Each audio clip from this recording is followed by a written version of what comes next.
So my life the last couple of years has been pretty interesting. I'll go back to as a kid, I was pretty shy, did okay in school if I wasn't that smart, but I don't want to get off on a tangent. Really shy, and I remember having a girlfriend for a long time, and then when we split up, I was like 20 years old. This is about schizophrenia actually, or mental illness, and you know I started thinking weird things like because there were a lot of devil worshippers around me at that time in my life. I was doing drugs and stuff, but so about 20 years old, I started thinking to myself, look, all these people are evil around me, and I started getting the indication that whatever was telling me these things told me I was the chosen one, and I'm like, what the hell does that mean? And so within a couple of years, I'm on medication, and a lot of things happened, and I lost myself further and further into mental illness. I think some people would call it progressive psychology, but it's bullshit. And then in 2005 again, I started having I was going through some stuff again. I started thinking, I met this girl, and I thought, hey, we're gonna have a kid, and the kid is gonna be Christ. And you know, uh, at age 20, they classified me as psychotic disorder, NOS, which means psychosis, not otherwise specified, just saying, meaning I'm psychotic, which is delusional. But anyway, so these things happen about age 20. I'm taking meds, and in 2005, it happens again. I met this girl named Lauren, and I really liked her. And I thought, the name Lauren means laurel crown, which the laurel tree is what the crown of thorns of Jesus was made out of.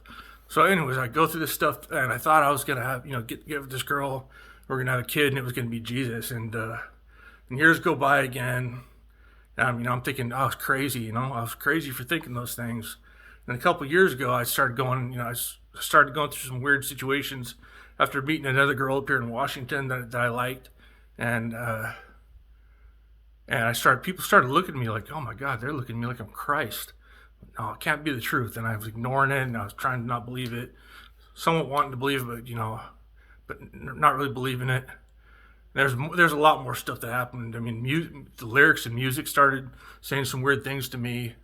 And then finally one day here, like 2 years ago or something, someone finally told me, just said it out loud the first time to me. They said, I'm sorry you had to die on the cross for us. I went, okay. So I'm saying this because, I've heard in the past people with, like, say, schizophrenia or they're bipolar. In other countries, they make those people into the shamans, the medicine men or women. They're the ones that were the leaders that had the most spiritual gift.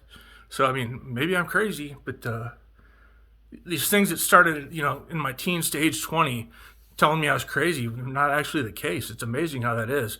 I can hear things that aren't there. I'm sure anyone can. If you think someone's in a room next to watching TV and you can't see it, but you can hear it going, they can turn the TV off and go to bed. And if you're not paying attention, you might still be hearing the TV come from the next, because it's just in your mind. It's just kind of residual noise. But anyways, schizophrenia, I don't think I have schizophrenia actually. Especially when people start to help you as of late and telling me, yeah, you might actually be this person. And it's a trip. That's all I can say. So, don't buy into all the progressive psychology that you're necessarily nuts. Or there's other things too that progressive psychology really injured me with, having to do with rainbows, and not my. It's amazing how they can tell you you're crazy and all along you weren't.